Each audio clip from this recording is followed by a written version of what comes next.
Good morning, traders. Chris Buss here with Traders Profit Compass with your morning look at markets for Thursday, April Fool's Day, April 1st. So let's see what we've got going here this morning. 6:42 as I'm starting the video. ES and small caps are both up about 0.3, 0.4%. NASDAQ's doing a lot better, up 0.9%. So building on yesterday's bullish action, which I was a little surprised about, but that's not anything unusual. I get surprised every day. That's one thing I've learned, doing these videos. As soon as you say something, there's a high likelihood that the market will do the opposite, which is fine. You still got to go out there and have somewhat of a thesis, but then be flexible after that. When you see, technical action that leads you to believe that price is going higher, then you can abandon whatever pre-market ideas you might have had and then move forward. A couple things. Want to give a shout out to Rex, who's one of our members. He sent me a nice heartfelt note yesterday that he had done really well on a couple of recent trade ideas. So I appreciate that, Rex. I always like hearing from team members that have done well on some ideas. It's nice to know the work that I do is helping on a certain level. So it always recharges my batteries to hear that kind of stuff. Another thing is that one of the members in our trading room was saying, "Man, I got to find some time to take some time off." And I said, absolutely. You've got to, when you're in this game, it can be very draining, and you've got to strategically, for your own well-being and the well-being of your trading, to carve out time away from the charts to feed the brain, to recharge your batteries. And a week like this is perfect. You've got a built-in 3-day holiday. If you were to take a day on this side or the far side of the holiday, that gives you 4 days of rest and relaxation. That's a nice little block of time. Or any time along the way. You don't have to build it around a holiday. That's what I tend to do. But like you saw the other day, I had a friend drop into town, and I hadn't seen him for a long time. So you know what? I'm gonna take that time, catch up with an old friend, and take some time outside the charts. So I really encourage you to do the same. Carve out that time and recharge your batteries so you can take a fresh look at things periodically. And certainly if things have not been going your way, take more time off. And then you can do like 100% recheck, go back to your processes, go back to fundamentals, and kind of rebuild your program. If you've hit a rough patch, and see where you can make adjustments. So just to set the table for this morning, we've got an options expiration today, a day early, because tomorrow the equity markets are closed. The bond markets are open a half a day tomorrow. Tomorrow we have the non-farm payrolls for March, which may end up moving the bond market. But the equity markets will be closed. So make sure you're positioned the way you want to be heading into a 3-day weekend, because obviously you've got an extra day of risk being a 3-day holiday. So let's dive into the charts. It was pretty interesting action yesterday. Here on the 2-hour chart, we broke above this 395, and then we did, a really nice push most of the day. Made a new marginal high, and then they dumped it in the last couple of hours and brought it back below that 397 threshold. I think that's your your pivot for today, that prior high. I think 4,000 is the natural target here, as long as things stay bullish.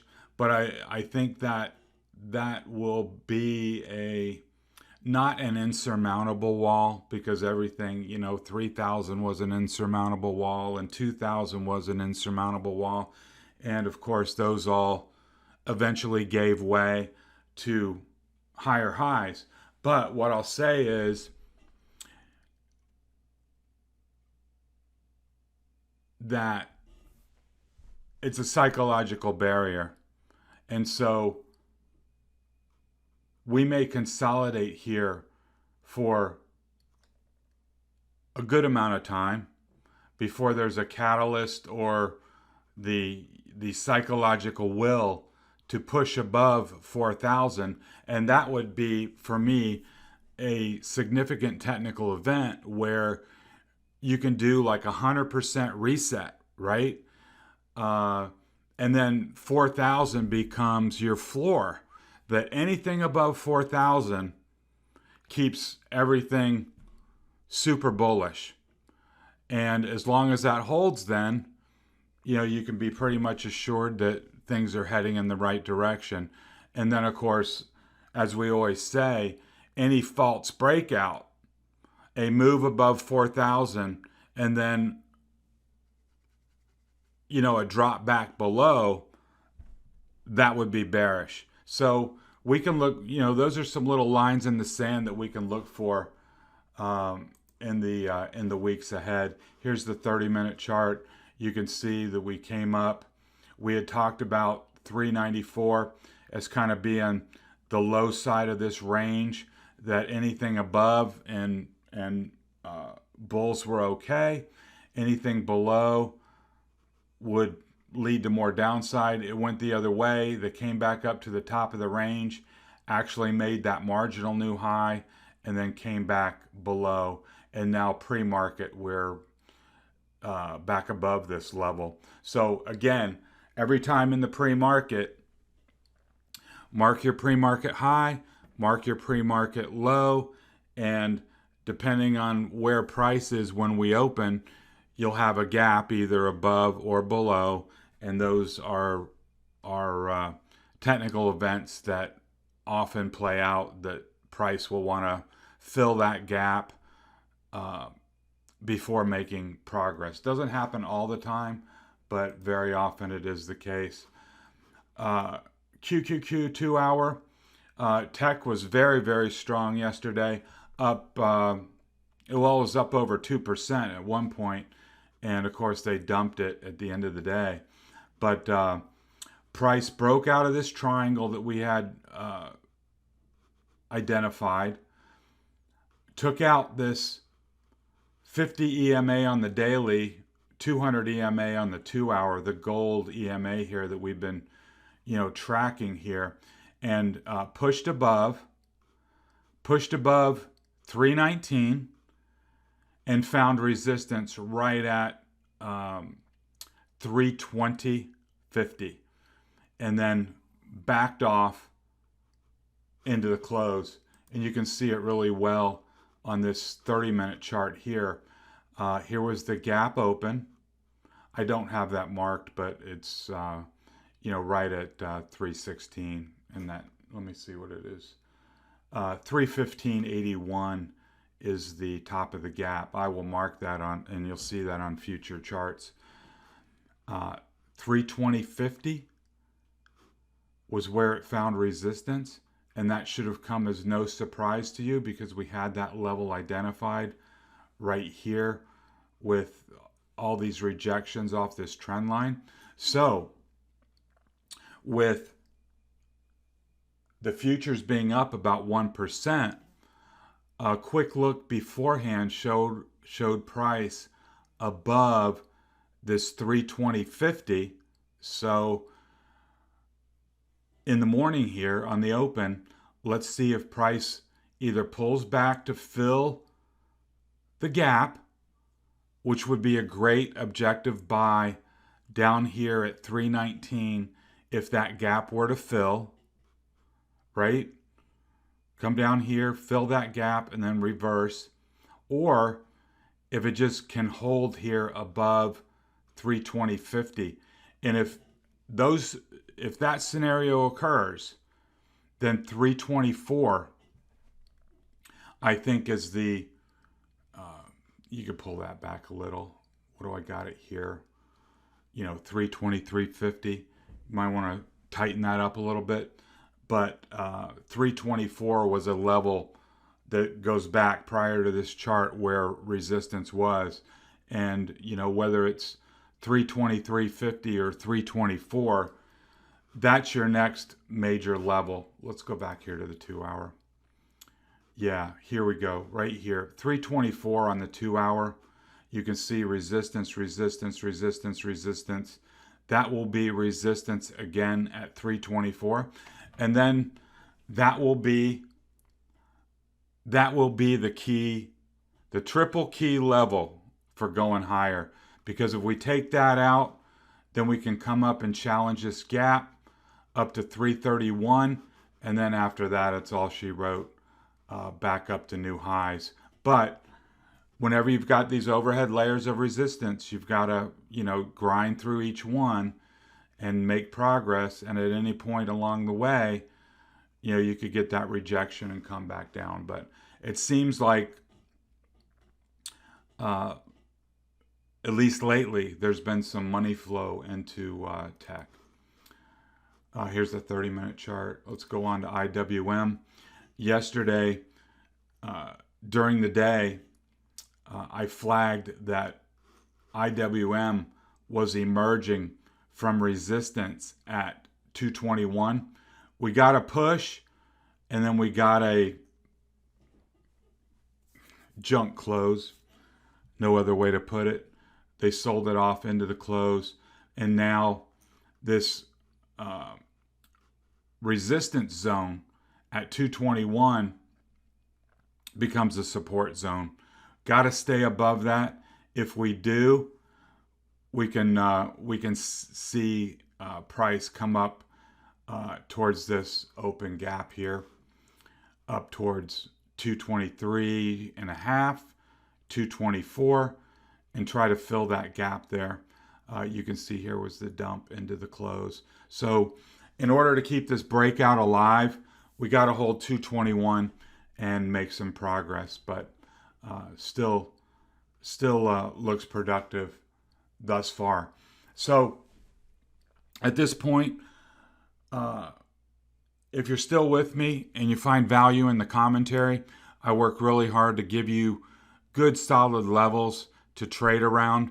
And if you trust my levels, and I think if you ask anybody that's been around for a while, I have a lot of confidence in them. I think they've served you well over time. That's what the members say. I encourage you to hit the subscribe button and the alarm bell. That way you'll get all my content, and then you can focus on execution. If you jump over to the show notes, you can find links to visit the blog site and to register for all my content. That way you'll get the intraday notes, you'll get the intraday trade ideas, you'll get any after hours notes that I may send out that never make it to YouTube, and then you won't miss a beat. Plus, you'll get the opportunity to join our trading room, which remains vibrant and growing. A lot of good guys in there, a lot of good gals in there, working hard to improve their trading, and lots of good trade ideas. They often flag names that are completely off my radar, that bring them into focus for me, and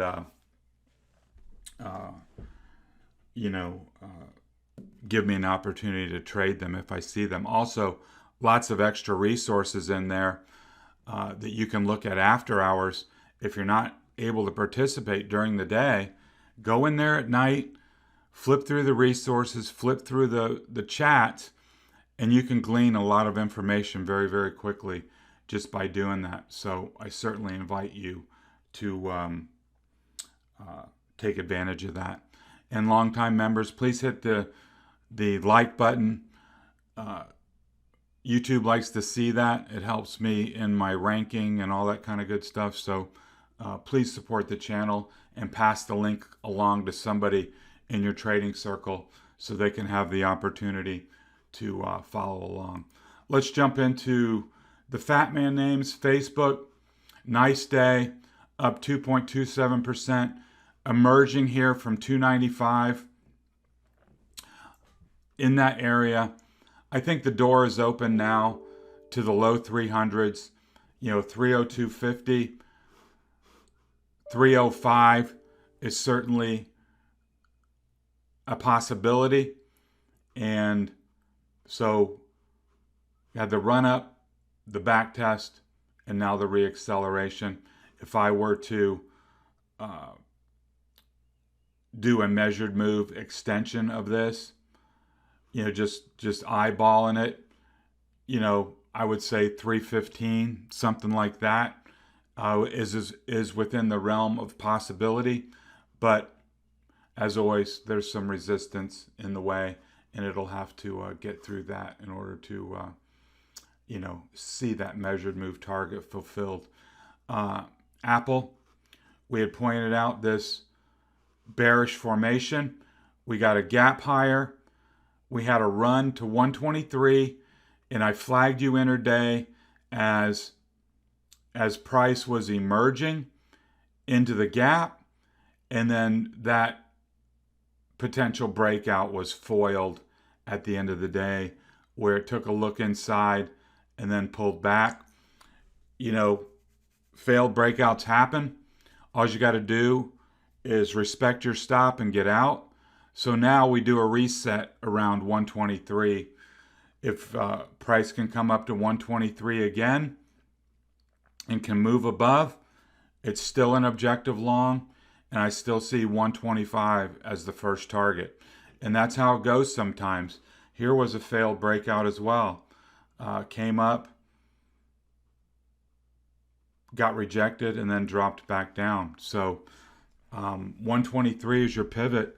Anything above, I think, is an objective long, and anything below could see price fall back in towards this open gap. Tesla, been on a nice little run. So we had the downtrend channel. 2 days ago, it broke out, found support here at the gap, big impulsive candle, big follow through, little pullback, took out resistance at 625 and closed back at resistance at 635-ish. Yesterday, gapped above it, came back for a back touch. Now, if you were Johnny on the spot and had your eyeballs focused on Tesla and you weren't in it, that was a great little chance to get long, because look, we gapped higher and see the tail coming back for the reach back into support. That was your objective long. And then you just sat there the whole day, finishing on the highs right at 670, which was a pivot going way back when. You can see all the reactions along that line. Support, support, support, support, support, support, failed support. So if it can take out 670, you got a run available up to 705, 710. So that's going to be, an important little spot here that can open up the next door to the next higher level. So nothing goes down forever. You got to be aware of the trend change, or at least get out of your shorts. And if you're flexible, read the tea leaves and get long. And that's been a nice move in both directions if you're, if you've been nimble and flexible in your thinking. Microsoft had a lot of news yesterday, and a lot of interesting price action as well. We came up and broke out of this downtrend triangle, came right up to this resistance level at 237 that we had identified, and then was rejected there. And then there was breaking news at the end of the day that they got a $22 billion contract with the Department of Defense for some fancy goggles. And then it spiked up here to 239, and then they faded it at the end of the day. So, and that was part of the fade on the QQQs as well. I mean, it's a big component of the Qs. So when they faded that move, then Qs kind of went along with it. So do a reset here below. If it can take out 237, then the doors open to 238 and a run back up to 240 and then 241. Remember, there was an old gap up here that got filled to 241. So anyways, 237 is your pivot. First resistance, 238.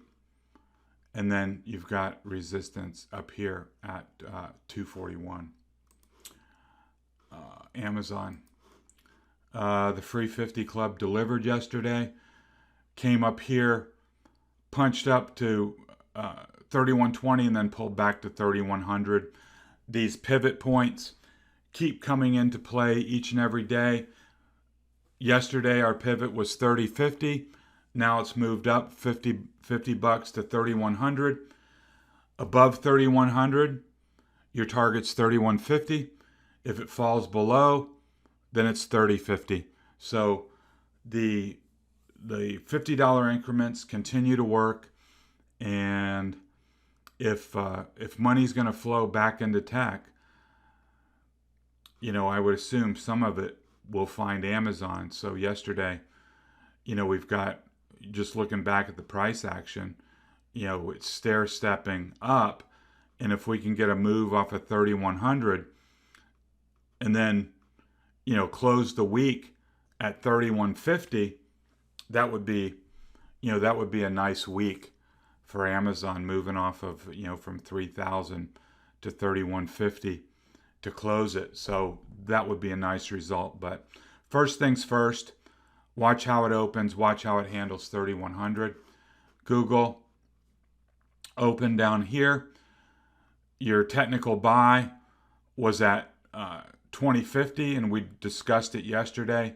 You had an opportunity to buy 2050. You got a big push, then a big pullback. So depending on how tactical you were, getting in and getting out of your position, could have been a nice trade. Right now, in the middle of the range, I think it's a nothing burger. If you get a pullback to 2050, I'd take it long. If it reclaims 2075, I would take it long as well if the market looks good, because then your target is 2100 here. So Google, like the other names, is stair-stepping higher. Netflix, I sent out a note on this as well. We had identified 517.50 in the morning as a technical resistance. It broke through that. That was your buy point. Broke through 522, got up to 527, and then they dumped it. So let's just look at that for a second, just for trading purposes. When you got this impulsive look here, we reached 527.50, and then we spent 3 hours there not being able to take it out. That's always a sign, that something's there. There's a problem. If you were long, it would have been perfectly fine just to close out that win and then do a reset around 527.50 and say, you know what? I've already taken my win to the bank, which was from 517.50 to 527.50. That's $10, and that ain't all bad in a couple hours. And then say to yourself, if price takes out this resistance level at 527, I get long again, right? That may have been a way to play it. You probably couldn't have seen this pullback here, but if you did, 522.50 would have been the area to hold. So this morning, if 522.50 can be reclaimed, then that's your buy with a target $10 higher. So let's see how it handles that. On the downside, got to hold 517.50 or else, this will look like a fake breakout. But if things stay strong, I think 517.50 will hold. TLT is just oscillating around this 136 level, 135.5 that we've talked about. Yields continue to be important, so watch it. SMH sent out a morning note on this. We had identified 242.50 as resistance. We broke above, which was a technical buy. Now this morning I looked, Micron had earnings last night and did well. They're up, I think, $3 or $4. And SMH is set to open in the 247 area. So if you took SMH long on the breakout here at 242, should be sitting pretty if you held overnight. And if we get a push today up into this 250 resistance, I would be doing one of two things. I would either be taking profits and you sit back and enjoy the $8 win heading into the weekend, and you say, you know what, I'll reset next week because we're at resistance. Or if you say, hey, the next bull leg is starting, you reset, you take all this money to the bank, you roll and protect, you buy some more time, and you hope for that breakout above 250, and you move up your stops as well. So at this point today, if you get up to 250, you can watch it the rest of the day, of course, in case there's a breakout. But by the end of today, I would be rolling up stops and strikes to make sure you take that win to the bank. Baba, I continue to watch. Chinese internet has been soft. We do have this double bottom look with bullish divergence, but it has not in any way played out yet. And if these indicators roll over and foil this bullish divergence and price loses 225 and comes down here, it may have a lot farther to fall for whatever reason. Certainly down here to 215 to double check this prior low. But once these indicators roll over, if they do, then that bullish divergence double bottom setup would be foiled. And, if it lost 215, God knows where it might fall down to 200 or into the high 190s. So bears watching. JMIA, this was the crowd favorite. I think we bought it down at 8 and congratulated ourselves at 15 or 20 in here. Kind of got off our radar, and then it made the real move. But that's trading, that's water under the bridge. Now, where are we at today? Another head and shoulders setup, right? Left shoulder, head, right shoulder, price back at the neckline, sitting on the 200 EMA right here at 31 bucks. I would be watching that area really, really closely. They call this the Amazon of Africa, but it really doesn't matter what they do, right? What matters is, can it hold 31 in the 200? Because if it can't, then here's your measured move target. That's 55%. So this could get cut in half if things get ugly out there. Certainly down here to this prior high at 20, between 18 and 20 bucks would be in the cards on a true breakdown. But support is support until broken. So if it can hold here and things get bullish, then you've got a really great long entry. And what I'd want to see for that is momentum turn up and RSI continue to make some progress higher.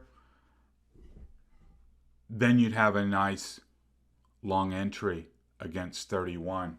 And actually, if you think things are going to turn around, we closed at, we're at 35. I think that's a little far away to take that $5 risk. But if you got a pull in to 32, 31 sitting on the 200, you can take that long. Set your stop at 30 bucks below the 200. If you're wrong, that's trading. You take that paper cut and reset. But if you're right, you got a great trade location for a long entry for a reversal. Couple more here for you. DraftKings, bottom of the risk range, bottom of the channel, sitting here, right here at trendline support, right at the 50. I think that's an objective long. If it can take out 64 and get above the 50, I think this would be on its way back up towards the top of the channel. Sitting here the day before the holiday, maybe something you just want to wait on till next week and reset. But I think it's a nice setup. Anything below 59, I think you gotta get out of your longs at that point, because then you're going to be coming back, probably into the 54 range. I want to bring your attention to space, this Virgin Galactic. There was some unusual activity yesterday with 11,500 April 37 calls bought, and those were confirmed in open interest. I've got a trend line here coming off the lows with price near the 200. Earnings is farther out, so this isn't an earnings play. For some reason, I think this is going higher. I will say it's objective to be long here against the trend line. If it's a name you like, you can be long here against the trend line here at 30 with a stop at 28 and see where it goes. So I don't have strong conviction about that, but there was certainly a lot of people targeting that strike for whatever reason, looking for a move in a couple of weeks. So might be a chart you want to track. Okay, we're at the 34-minute mark, a little longer than normal. I want to wish you guys a happy holiday. Hopefully you'll get some time with family to get together, relax, have a beer, have a drink, do whatever you do. But stay away from the charts, recharge your batteries, and have a good time. And we'll pick it up Monday. So have a great day of trading. Lastly, watch your risk over the weekend. Make sure you got everything the way you want it, so you don't have to bite your nails for Sunday night futures, and review your option expirations, because there are expirations today and not tomorrow. So don't get caught with unwanted assignments that you forgot about. So this has been Chris Buss with Traders Profit Compass. Have a great day and a great weekend, and talk to you next time.